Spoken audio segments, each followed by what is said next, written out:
Salam kawans, kembali lagi sama Kak Erni. Di video kali ini Kak Erni ingin mengajak kalian melakukan pembahasan yang cukup mendalam mengenai salah satu isu penting di negara kita, yaitu korupsi sistemik di tubuh sebuah institusi negara atau badan usaha milik negara atau BUMN ya singkatannya. Nah kawans, ketika kita membahas korupsi di BUMN atau institusi negara, narasi yang umum itu kan tindakan tersebut dilakukan oleh oknum. Ya, namun analisis yang lebih mendalam tuh menunjukkan adanya realitas yang sebenarnya jauh lebih kompleks ya. Coba deh, kita merujuk ke beberapa kasus empiris nih yang pernah diberitakan. Misalnya nih ya, kasus pertama nih dari sebuah BUMN di sektor energi, yaitu dari anak usahanya yang bertugas mengimpor minyak, di mana unit ini selama bertahun-tahun dikenal sebagai pusat mafia migas. Sebuah tim reformasi pemerintah menemukan adanya praktik impor yang sengaja dibuat tidak efisien lewat keterlibatan pihak ketiga. Nah, yang secara sistematis itu menguntungkan segelintir orang dengan mengorbankan negara, jelas. Yang kasus kedua dari sebuah BUMN di sektor pertambangan. Coba kalian bayangkan deh ya, tata niaga salah satu komoditas mineral di negeri ini tuh direkayasa gitu, direkayasa. Pejabat dan pengusaha diduga berkolusi melegalkan penambangan ilegal yang hasilnya dijual kembali ke BUMN itu sendiri, di mana akibatnya kerusakan lingkungan yang masif dengan taksiran kerugian negara mencapai angka ratusan triliun. Lalu, lanjut nih, kasus ketiga. Adanya sebuah kementerian yang vital ya, yang mengurusi sektor pangan, di mana pimpinannya tuh diduga membangun sistem setoran paksa dari para pejabat. Pejabat di bawahnya, uang puluhan miliar yang terkumpul itu akhirnya ketahuan bukan buat negara, tapi untuk membiayai segala macam kebutuhan pribadi dan keluarga, mulai dari cicilan barang mewah hingga perjalanan ke luar negeri. Nah, kasus keempat itu adalah tindak jual beli keadilan, di mana kita lihat bahwa korupsi itu bahkan menembus ke jantung peradilan ya, di mana seorang perantara suap diduga mengalirkan dana hampir 1 triliun rupiah untuk memanipulasi putusan di lembaga peradilan tertinggi di negeri ini. Nah, kasus ini tuh saking mengguncangnya hingga sang tersangka utama tuh meminta maaf secara terbuka kepada institusi yang dicemarkannya dan kepada seluruh masyarakat. Ya, oke, harusnya begitu ya. Terus dan kasus terakhir dari sebuah kementerian yang bertanggung jawab atas infrastruktur digital, di mana ada sebuah proyek mulia nih untuk membangun menara internet di daerah terpencil. Tapi itu justru menjadi bancakan. Laporan kemajuan proyek itu direkayasa dan harganya digelembungkan hingga negara tuh rugi lebih dari 8 triliun rupiah. Sementara akses internet yang dijanjikan nggak kunjung tiba. Nah, kelima kasus ini dari impor, tata niaga sumber daya alam, hingga pemerasan jabatan itu menunjukkan adanya pola yang sama. Di mana korupsi itu nggak lagi sederhana ya. Korupsi itu jadi canggih, terstruktur, dan melibatkan para elit di lingkar kekuasaan. Itu yang Kak Erni lihat tuh. Kak Erni ingin ngajak kalian untuk melakukan analisis ringkas mengenai fenomena ini ya lebih dalam lah, dengan menggunakan beberapa kerangka analisis teoretis dari studi kriminologi. Untuk anak-anak krim, kalian pasti tahu nih bahwa menganalisis sebuah fenomena kejahatan atau penyimpangan itu bisa dilakukan dengan berbagai teori yang relevan. Yang penting tuh kalian tahu bahwa kita ini berada di bawah payung aliran pemikiran apa dulu nih. Itu kan misalnya, kalian perlu ingat tuh aliran pemikiran itu kan yang kalian tahu ada 5. Positivis, interaksionisme simbolis, konflik, modern, dan postmodern. Dalam kasus korupsi ini, kalian tuh bisa melihatnya dari sisi negara, atau dari sisi masyarakat, atau dari sisi media, dan lainnya. Ini yang menentukan payung kalian. Selain itu ya, selain payung aliran pemikiran tadi, kalian juga perlu paham sama objek penelitiannya. Yang mana nih? Apakah kejahatan, apa pelaku, apa reaksi sosial, atau korban? Di analisis kali ini, Kak Erni tuh mau ngajak kalian untuk melihat dari studi objek kejahatannya. Dari objek studi kejahatannya, kebalik. Dan di sini Kak Erni mau melihat dari aliran pemikiran modern atau payung teori modern ya.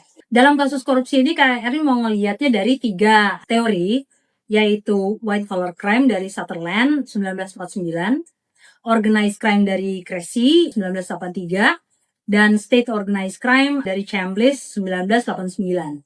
Jadi, kerangka analisis pertama kita itu kan white collar crime, di mana istilah ini pertama kali diperkenalkan oleh sosiolog Edwin Hardin Sutherland 1949 untuk mendefinisikan kejahatan yang dilakukan oleh seseorang dengan status sosial terhormat dan tinggi dalam konteks pekerjaannya. Secara luas, kejahatan kerah putih ya, white collar crime, kejahatan kerah putih ya di Indonesia ini, juga dapat didefinisikan sebagai pelanggaran yang terjadi dalam sistem ketenaga kerjaan. Nah, secara lebih detail tuh si Friedrichs 2002 tuh menyatakan bahwa kejahatan kerah putih adalah setiap pelanggaran hukum pidana, perdata atau peraturan, atau tindakan menyimpang, merugikan, atau tidak etis yang dilakukan selama masa kerja di berbagai sistem pekerjaan. Jadi pelakunya ya para eksekutif, manajer, atau pejabat yang memiliki legitimasi jabatannya gitu kan.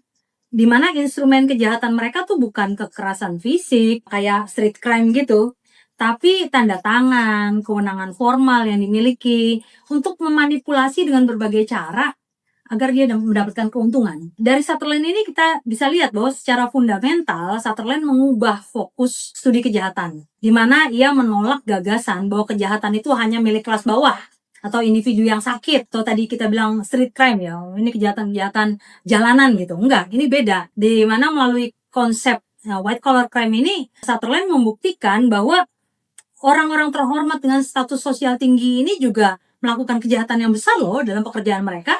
Jadi balik ke ciri khasnya ya, kejahatan ini punya ciri khas non-kekerasan, non-violence. Namun dia punya dampak kerugian finansial yang masif terhadap negara. Konsep white collar crime ini membantu kita mengidentifikasi siapa sih aktor individualnya dan bagaimana sih mereka memanfaatkan posisi profesional mereka. Dan pertanyaan selanjutnya tuh adalah, ada pertanyaan selanjutnya ya, apakah mereka beroperasi secara soliter atau sendirian? Dari pertanyaan itu, tadi kan white collar crime kan melihat bahwa ini mengidentifikasi siapa aktor individual ya, orang yang punya jabatan. Terus bagaimana mereka memanfaatkan posisi profesionalnya ya, lewat jabatannya gitu, legitimasi kekuasaan mereka yang mereka manfaatkan. Nah, pertanyaan selanjutnya nih kan ini, mereka soliter nggak sih? Mereka sendirian nggak sih ketika melakukan kejahatannya? Ini kerangka kedua nih, kerangka analisis teoretis kedua nih jadi relevan. Ketika itu jadi pertanyaan ya, apakah mereka sendirian? Kejahatan finansial yang berskala besar gitu, seperti ini nih, sebenarnya secara inherent mensyaratkan adanya kolaborasi.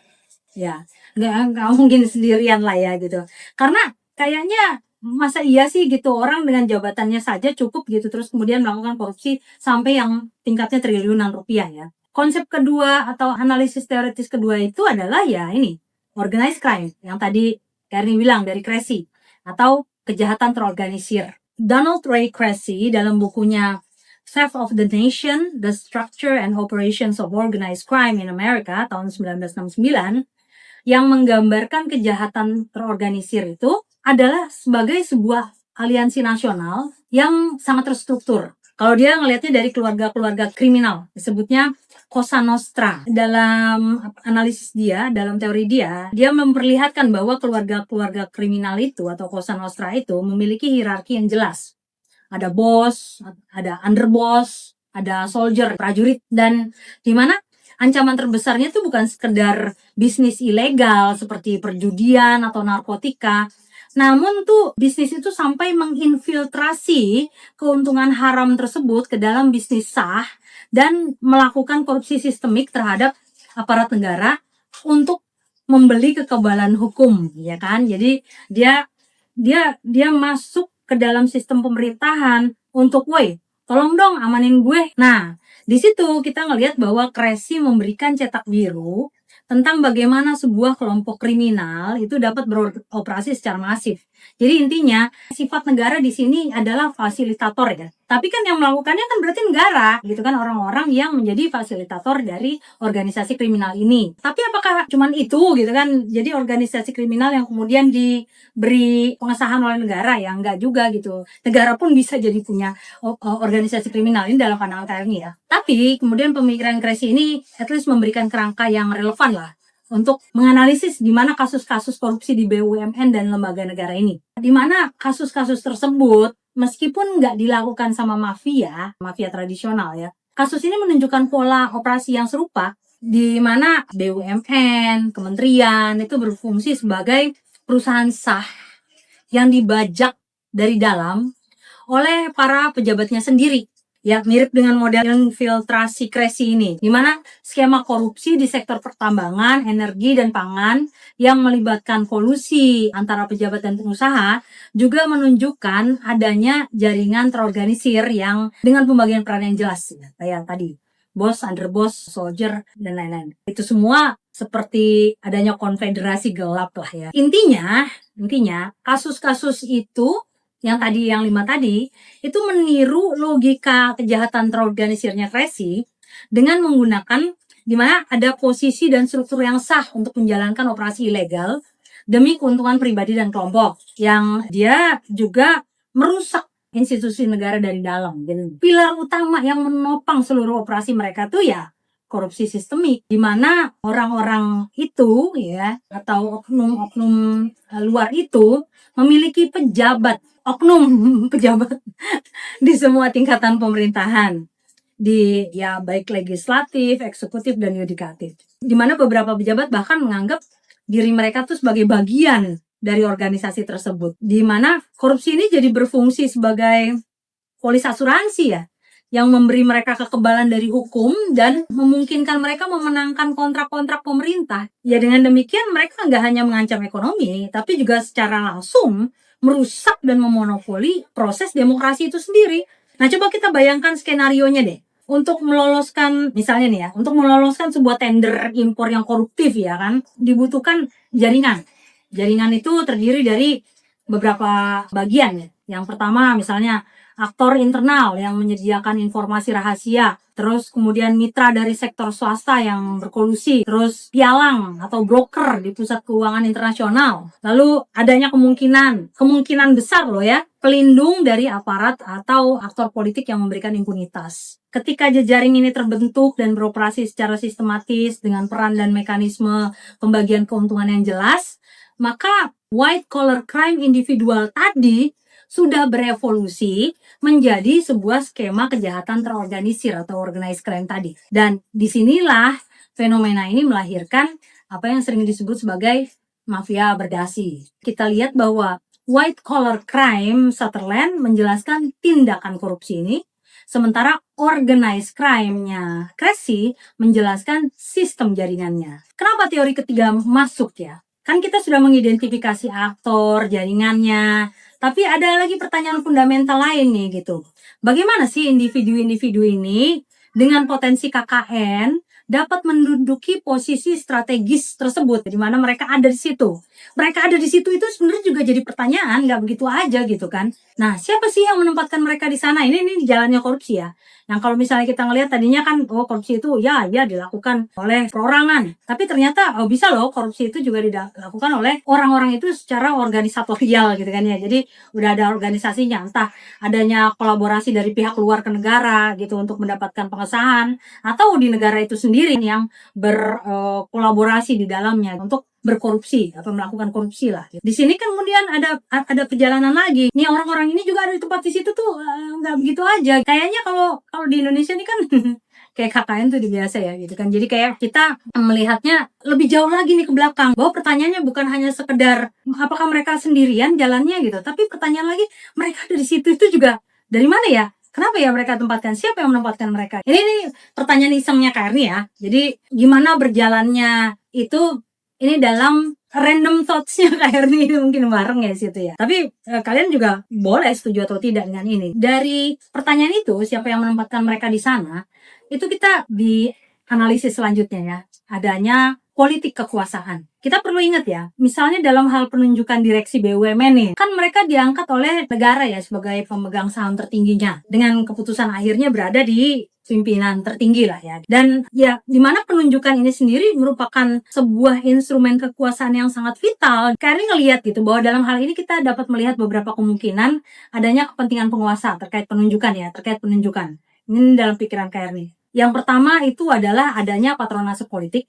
Dan yang kedua, adanya kepentingan dalam hal jejaring ekonomi. Yang patronase politik tadi kita bisa melihat bahwa jabatan direksi itu dapat berfungsi sebagai alat untuk memberikan imbalan pada aliansi politik atau tim suksesnya. Dan ini kalau kita ngelihat nih, ada Hicken 2011 dia menyatakan memberikan istilah clientelism, di mana patronase politik ini adalah bentuk klientelisme politik yang tujuannya adalah untuk menjaga stabilitas dan loyalitas koalisi. Ini Hiken 2011 ya. Dan yang kedua, soal kepentingan dalam hal jejaring ekonomi. Kan itu direksi yang terpilih itu kan bisa diarahkan untuk memberikan proyek-proyek strategis kepada korporasi yang terafiliasi dengan lingkaran kekuasaan misalnya kan. Terus adanya keuntungan finansial dari praktik ini kan kemudian dialirkan juga kan untuk memperkuat ekosistem politik dan bisnis kelompok tersebut. Ya ini yang kemudian membawa kita kepada sebuah dilema akuntabilitas ya. Misalnya nih kayak pertanyaan, jika seorang, ini pertanyaan iseng kan ya. Jika seorang direksi terbukti koruptif ya, atau korupsi gitu kan ya, sebenarnya harus nggak sih pihak yang ngangkatnya juga dimintai pertanggungjawaban gitu kan? Karena kan misalnya ada aja mantan direktur gitu kan, itu kan juga ditangkap ya. Kan penguasanya mungkin juga udah mantan gitu ya. Tapi kalau dia yang satu dimintai pertanggungjawaban, mungkin nggak ya gitu kan, yang ini juga dimintai pertanggungjawaban. Kalau KRI ngelihatnya sih jawabannya tuh ada pembedaan antara dua jenis tanggung jawab. Tanggung jawabnya itu penting lah ya gitu ya. Yang pertama adalah tanggung jawab hukum atau legal responsibility, dan yang kedua adalah tanggung jawab politik, yaitu political responsibility. Legal responsibility itu jelas melekat langsung ke direksi tuh, sebagai individu yang mengeksekusi dan menandatangani dokumen. Karena jejak digital dan legal mereka jelas tuh, di mana mereka menjadi subjek bagi penegakan hukum itu sendiri ketika terjadi sebuah kesalahan di dalam institusinya, yang dimana dia terlibat ya jelasnya ya. Dan yang kedua kan political responsibility itu, nah ini yang seharusnya melekat ya, ini dalam pikiran KRI seharusnya melekat pada pejabat yang memiliki wewenang untuk memilih. Dalam hal ini kan ya tertinggi pun ada ya kan. Nah, di mana konsekuensinya tuh sebenarnya ya bisa aja sanksi pidana kita nggak tahu ya, tapi konsekuensinya bisa jadi misalnya sanksi politik seperti kritik publik, emosi nggak percaya, atau ya mungkin ada kekalahan dalam pemilu berikutnya gitu kan, misalnya dia ikut pemilu lagi lalu udah selesai ya, itu yang kita mungkin perlu telusuri lagi. Nah, namun dalam praktiknya akuntabilitas politik ini ya seringkali sulit ditegakkan ya, karena adanya beberapa faktor. Misalnya sulitnya pembuktian niat jahat atau mens rea-nya, dalih bahwa proses seleksi udah berjalan normal kok, ada apaan lagi sih gitu kan ya. Nggak ada tuh yang KKN ya, pernyataan kayak gitu kan ya. Walaupun serta superioritas dari kekuatan politik yang dimiliki sang pemilih itu sendiri, itu juga menentukan ya. Di sini gitu KRI ngelihat ada loh indikasi ketika kejahatan korupsi itu yang tadinya merupakan kejahatan kerah putih dan kemudian bisa menjadi organized crime, keberadaan negara itu bisa menjadikannya state organized crime. Jadi kejahatan terorganisir oleh negara. Di sini kita bicara mengenai teorinya William Joseph Chambliss 1989 yang mendefinisikan state organized crime atau kejahatan yang terorganisir oleh negara ini sebagai tindakan yang ditetapkan oleh hukum sebagai tindak kriminal dan dilakukan oleh pejabat negara dalam menjalankan tugas mereka sebagai perwakilan negara. Menurut Chambliss ini, kejahatan ini lahir dari konflik dan dilema dalam sistem politik dan ekonomi, di mana pejabat melakukan tindakan ilegal karena menganggap kepatuhan pada hukum akan mengorbankan misi atau tujuan mereka. Ya, contohnya macam-macam. Mulai dari pembajakan yang didukung negara, ini dari Chambliss nih ya, penyelundupan senjata, sampai pembunuhan politik di era modern yang menunjukkan bahwa negara itu sendiri bisa loh menjadi pelaku kejahatan terorganisir. Balik lagi ke korupsi yang menjadi organized crime atau organized crime ini ya tadi ya. Perspektif state organized crime ini sebenarnya secara fundamental mengubah cara kita melihat korupsi di BUMN dan lembaga pemerintah. Karena dibanding melihatnya hanya sebagai tindakan individu yang mencuri dari negara, lensa Chambliss ini menunjukkan bahwa ini adalah kejahatan yang dilakukan oleh negara melalui para pejabatnya. Jadinya dalam perspektif ini, korupsi dalam proyek-proyek besar atau skema pungutan liar bukanlah kejahatan di luar lingkup pekerjaan ya. Bukan kejahatan di luar lingkup pekerjaan, melainkan kejahatan yang dilakukan melalui pelaksanaan tugas-tugas resmi seperti mengelola anggaran dan mengawasi kebijakan. Dengan demikian, dari sini kita lihat institusi negara seperti kementerian atau BUMN itu nggak lagi jadi korban, tapi justru berfungsi sebagai instrumen atau organisasi kriminal itu sendiri yang menggunakan legitimasi dan sumber daya untuk melindungi operasi ilegalnya. Dari Chambliss, analisisnya tuh menunjukkan bahwa korupsi besar di institusi negara bukanlah sekadar penyimpangan dari sistem oleh oknum, melainkan sistem itu sendiri yang dibajak dan digunakan sebagai alat kejahatan oleh para pejabat yang merepresentasikannya. Jadi bukan penyimpangan oknum ya. Ini sistemnya loh, udah diambil, udah dibajak, dimanfaatkan sebagai alat kejahatan oleh pejabat yang terkait di dalamnya. Dan di mana ini jadi sebuah fenomena politik di mana batas antara negara sebagai pelayan publik dan negara sebagai pelaku kejahatan terorganisir itu jadi kabur. Dari analisis tadi kita ngelihat bahwa strategi pemberantasan korupsi ini ya gimana juga harus sistemik sifatnya gitu. Nggak bisa cuman 1-2 aja gitu tangkap kayak whack-a-mole. Jadi ini satu keluar tangkap, ini satu keluar, nggak bisa, nggak cukup hanya reaktif. Apa sih gitu langkah-langkahnya ya? Ini melihatnya ada beberapa langkah dasar ya yang bisa dilakukan. Yang pertama ya adanya reformasi ya dalam apa? Proses rekrutmennya sendiri di BUMN, di mana prosesnya harus transparan, prosesnya harus menekankan pada integritas serta kompetensi profesional. Jadi bukan karena adanya afiliasi politik, bahkan ada ya yang afiliasinya personal. Ya jangan, harus sistemik.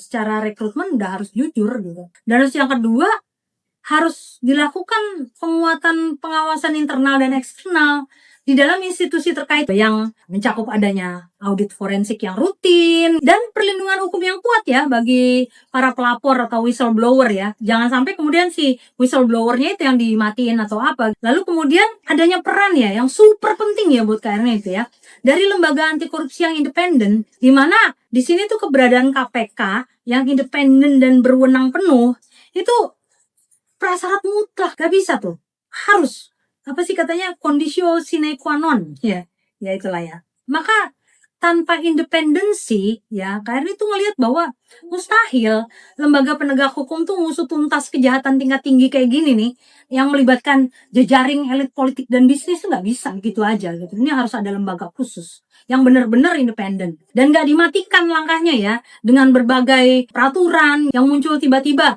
Adanya kasus ini gitu kebuka terus tiba-tiba kebijakannya berubah yang seolah-olah tujuannya malah melindungi orang yang koruptif dibanding dari si whistleblower, atau misalnya kemudian bisa saja kemudian menersangkakan orang yang seharusnya bisa membantu dalam membongkar kasus itu. Itu kan udah nggak jelas tuh apa itu gitu kan, yang KRN ngelihatnya nggak berbanding lurus. Jadi ya ini sih kan cuman analisis ringkas saja ya, kalian juga bisa bikin analisis kalian sendiri, tapi ini KRN cuman mencoba mungkin membangkitkan critical thinking kalian, bagaimana kalian bisa berpikir atau memberi ide baru terkait analisis teoretis secara akademis atau yang jelas dengan data dan fakta yang clear ya, dimana kalian bisa mengambil kesimpulan-kesimpulan itu secara empiris. Buat KRN sih ya dengan analisis teoritis yang 3 tadi itu bisa disimpulkan bahwa korupsi di BUMN atau badan negara itu jadi sebuah fenomena yang ya multidimensional gitu sifatnya, dimana dia bisa dianalisis sebagai tindakan white collar crime yang dilakukan oleh para eksekutifnya, terus dieksekusinya melalui jejaring organized crime, dan bisa seringkali ya dimungkinkan oleh adanya kepentingan dan patronase politik ya dalam terutama penunjukan jabatan strategis yang terkait dengan state organized crime. Nah itu baru 3 teori ya dalam analisis ringkas KRN. KRN yakin kalian juga punya ya teori-teori lain yang bisa digunakan gitu untuk memandang fenomena ini. Kalian ya boleh silakan mengajukan usulan kerangka analisis kalian dengan versi kalian. Kita jadiin ini jadi ruang diskusi yang memberikan sumbangan penting bagi kriminologi dan masalah-masalah kejahatan di Indonesia. Oke, boleh bantuannya memberikan like dan subscribe buat KRN biar kita bisa terus saling berbagi dan berdiskusi. Oke, semangat akademis dan see you, love you all.